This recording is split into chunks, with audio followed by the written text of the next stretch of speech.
انت بتعمل ايه يا بابا؟ باكل تفاح يا حبيبتي اهو.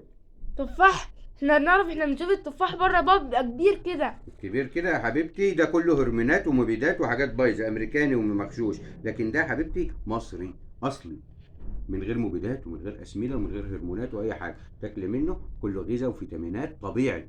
المصري هو الاصل. امال انت جايب السكينه ليه يا بابا؟ عشان اقطعه يا حبيبتي، امال هناكله كده ازاي؟ لازم نقطعه اربع ارباع عشان كل واحد ياخد له ربع. هو سامي محتاج سكينه؟ ايوه يا حبيبتي، لازم التفاح يتقطع اهو. وبعدين يعني يا حبيبتي هي جت على التفاح، كل حاجه في مصر اصلا اتقزمت كده بقت اقزام.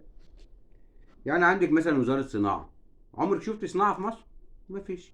عندك وزاره زراعه، ومصر اكبر مستورد قمح في العالم، بعد ما كانت بتاكل العالم كله قمح بقت هي اكبر مستورد قمح في العالم. البلد دي ما عادش فيها حاجه يا حبيبتي شغاله خالص، غير ثلاث حاجات بس هم اللي شغالين: ايه ام؟ مؤسسه الرئاسه، والجيش المصري، والشرطه المصريه. هم دول الثلاثه اللي شايفين شغلهم بس في البلد.